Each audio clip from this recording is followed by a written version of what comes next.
ఈ అమ్మాయి 2017లో నేను ఆయనతోటి పరిచయం అయింది అంటుంది. 2019లో ఆయన దగ్గర అసిస్టెంట్గా చేరాను అంటుంది. 2019లో బాంబే వెళ్ళాము. అక్కడ నన్ను షూటింగ్ స్పాట్లో క్యారవాన్లోకి పిలిచి నాతోటి అసభ్యంగా ప్రవర్తించాడు అంటుంది. ఇక్కడ ఒక బ్రేక్ వేసుకుని దీని మీద డిస్కస్ చేస్తే, షూటింగ్ స్పాట్లో జరిగితే 100 మంది ఉంటారు, డాన్సర్స్ గేసి 100 మంది ఉంటారు. ఇప్పుడు నిన్ను బండిలో రేపు అరిస్తే వినపడుద్ది, క్యారవాన్లో సౌండ్ ప్రూఫ్ వినపడుద్ది.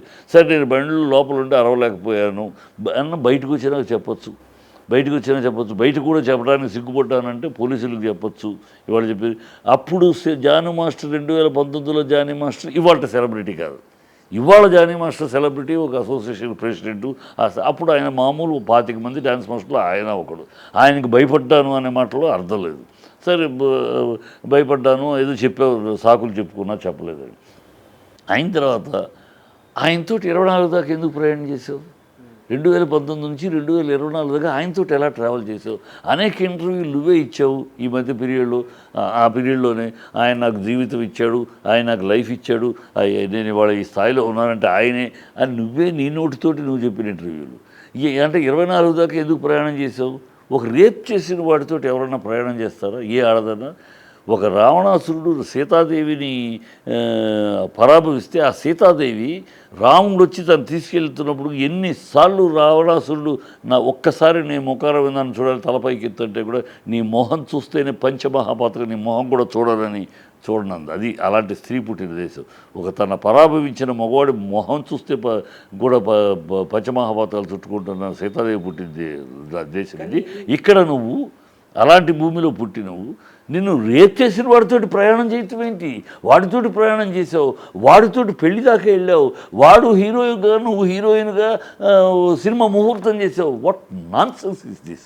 నువ్వు నిన్ను రేప్ చేశాడంటావు, వాడితోటి ప్రయాణం చేస్తానంటావు, వాడితోటి సినిమా హీరోయిన్గా వాడు హీరో నువ్వు హీరోయిన్గా ముహూర్తం జరుగుద్ది.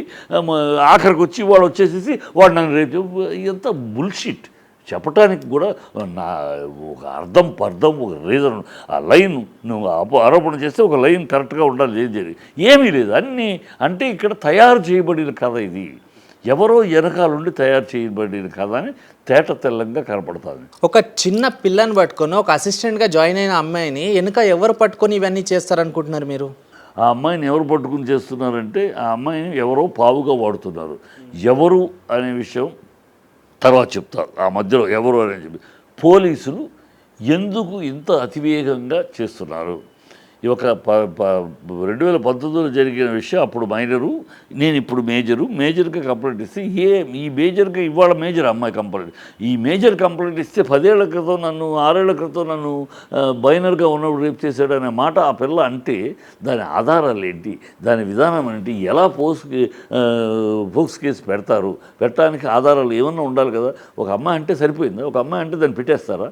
అమ్మాయి ఏమన్నా అంటే ఆ అమ్మాయి ఈ సమాజంలో ఎట్లా ఉంది, ఈ ఐడియాల నుంచి బయటికి రావాలి. సమాజం ఎట్లా చూస్తుందంటే ఆడపిల్ల అంటే సతీ అనసూయ, సతీ అరుంధతి, సతీ సావిత్రి, మగపిల్లాడంటే దుర్యోధనుడు, దుశ్శాసనుడు, దుర్మార్గుడు. This nonsense should be. ఈ లింగం భేదం మీద జడ్జిమెంట్ చేయడం మానేయాలి. అంటే మృగాళ్ళలో ఉన్నారు, వాస్తవం నేను లేదంట్లా, మగాళ్ళందరూ మృగాళ్ళు ఉన్నారు, ఆడపిల్ల. అలాగే ఆడవాళ్ళలో కూడా శూర్పణఖలు ఉన్నారు, అందరూ సతీ సావిత్రులుగా శూర్పణఖలు ఉన్నారు. కనుక అది దుట్టు విషయం పరిశీలిస్తే తెలుస్తుంది. పోలీసులు ఎందుకు అత్యుత్సాహం చేస్తారు? పోలీసులు కూడా ఎవరు? ప్రభుత్వం అధికారంలో ఉన్న పార్టీకి సంబంధించిన పవన్ కళ్యాణ్ శిష్యుడు ఇతను. వాళ్ళ మీద అంత దురుసుగా ప్రభుత్వం వెళ్తుందా? మన పోలీసులు తెలుసు అధికార పార్టీకి వంతపాడేవారు. అధికార పార్టీలు వంతపాడే పోలీసులు కూడా ఇవాళ ఆ పార్టీలో ఉన్న వ్యక్తికి సంబంధించిన మనిషి అని తెలిసి కూడా ఇంత వెళ్తున్నారంటే వెనకాల బృహత్తరమైన శక్తి లేకపోతే పోలీసులు వెళ్ళరు. మనకు తెలిసిన విషయం. పోలీసులు ఎవరంటే ఇస్తారు, ఎలా చేస్తారు, వెనకాల ఫోర్స్ ఉంటే ఒక రకమైన చట్టాన్ని వాడతారు, లేదంటే లేనివాడంటే ఇంకో రకంగా వాడతారు. ఇది జరుగుతుంది. ఇది 2వ పాయింట్. 3వ పాయింట్, మీరు ఎవరు ఉన్నారని అడిగావు కదమ్మా, ఎవరు దీని వెనకాల ఉన్నారు? ఎవరంటే నేను 3 అడుగుతాను సార్, దాంట్లో ఎవరు ఉన్నారు మీరు చెప్పండి. ఒకటి, అమ్మాయికి సంబంధించి ఫ్యామిలీయా లేకపోతే అమ్మాయి బాయ్ ఫ్రెండా? కాదు. రెండోది, సినిమా ఇండస్ట్రీకి సంబంధించి సినిమా ఇండస్ట్రీలో ఎవరన్నా జానీ మాస్టర్ని తొక్కుదామన్నా? 2 కాదు. మూడోది, రాజకీయ నాయకులు ఎవరన్నా అండా ఉందంటారా? ఇది రాజకీయ నాయకులు అండగా ఉన్నారు. మూడోది రాజకీయ నాయకులు అండగా ఉన్నారని నేను చెప్తా. కాదు సార్, రాజకీయ నాయకులు ఎందుకు అండగా ఉంటారు? ఎందుకంటే రాజకీయంలో ట్రై చేయట్లేదు కదా. కాదు, అమ్మ చేయక్కర్లా. ఇక్కడ విషయం వేరే. ఇది రౌండ్ ట్రాక్, ఇది ఒక రాజకీయ ట్రాపింగ్.